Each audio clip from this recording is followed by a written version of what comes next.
السلام عليكم. كنتمنى تكونوا كاملين بخير. شحال من مره في النهار كنفكروا في الله سبحانه وتعالى، وشحال من مره كنفكروا في الدنيا. للاسف حياتنا ولات غير قيل وقال. بزاف منا دابا غارقين في المشاغل ديال الدنيا من الصباح حتى الليل، مع التليفونات، مع الخدمه، ومع الصداع الزنقه. ولكن واش عمرنا سولنا راسنا شحال من مره ذكرنا فيها الله بقلب خالص في النهار كامل؟ للاسف ولات الصلاه عند بزاف د الناس غير حركات كنديروها باش نهنيو ضميرنا. كنصليو الخمس صلوات ديالنا بدون خشوع وكنخرجوا نجريو في الحياة. ولكن فين هي ديك الصلة الحقيقية مع الله سبحانه وتعالى؟ تخيل معايا الصلاة والأذكار ما كتاخدش منك حتى ساعة من 24 ساعة، والوقت اللي بقى كله غارقين فيه في الماكلة، الناس والملذات.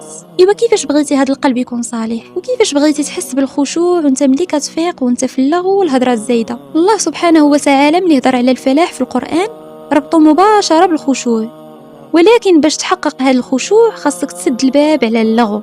بمعنى الا بغيتي تخشع في صلاتك راه خاصك تحكم في عينيك فين كيشوفوا، وفي ودنيك اش كيسمعوا، وفي قلبك فاش كيفكر طول النهار. المشكل الكبير هو ملي كيطول علينا الحال وحنا بعاد على طريق الله، القلب كيقسح بحال الحجر. شوف الصحابه رضي الله عنهم وهما خيره الخلق، ملي داز غير 4 سنين على اسلامهم الله نزل عليهم واحد العتاب كيزعزع الاركان: الم يأن للذين امنوا ان تخشع قلوبهم لذكر الله. تخيل معايا هادو الصحابه وتعاتبوا من بعد 4 سنين. ايوا حنا اش نقولوا وحنا دازت علينا عشرات السنين وحنا مسلمين؟ القلب راه بحال الشجره، اذا ما سقيتيهاش بالقران وبالايمان يوميا راه غادي تيبس وتموت، وملي كتموت الشجره ما كتبقى تعطي لا ظل ولا ثمار. هكذاك القلب ملي كيقساح ما كتبقى تحس بوالو، لا في الصلاه لا في الذكر لا في الدعاء. والا بغيتي بالفعل تداوي هذا القلب خاصك تفكر باللي الصلاه هي الراس مال ديالك. كان واحد الصحابي سميتو عدي بن حاتم كيقول باللي ما كيدخل وقت الصلاه الا وهو مشتاق ليها. شوف هاد الناس فين وصلوا، كانوا كيحسوا بالراحه في مناجاه رب العالمين. الرسول صلى الله عليه وسلم كان كيقول: ارحنا بها يا بلال. واش حنا كنحسوا بالراحه في الصلاه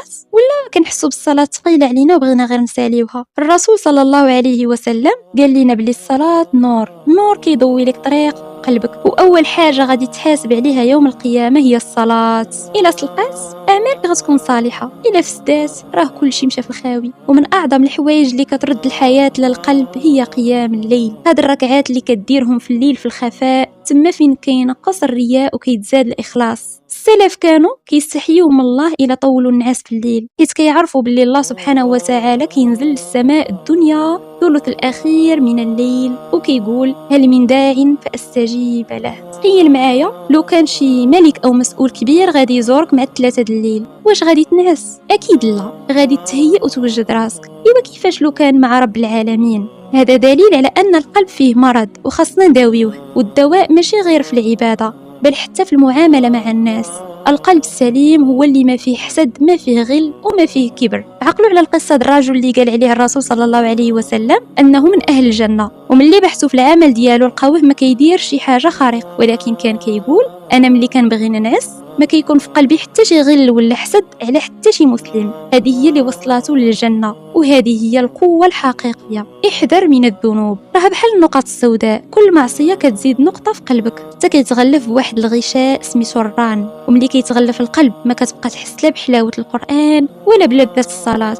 والمصيبه هي ان هذا الران كيحجبك على الله في الاخره. الا بغيتي تتمتع بالنظر لوجه الله في الجنه خاصك تحيد الحجاب على قلبك في الدنيا. سير للمقابر، شوف حال داك الميت اللي تدفن، واش دا معاه شي عماره، واش دا معاه شي منصب؟ والو، دا غير قلبه والعمل ديالو. تما راه ماشي عقلك اللي غادي ينطق من اللي يسولك الملكان، بل الايمان اللي كان راسخ في القلب ديالك. ايوا نوض دابا قي شجره القلب ديالك بالذكر وخلي قلبك بيض وصافي. يا رب اصلح قلوبنا وارزقنا قلبا سليما ينفعنا يوم نلقاك. آمين.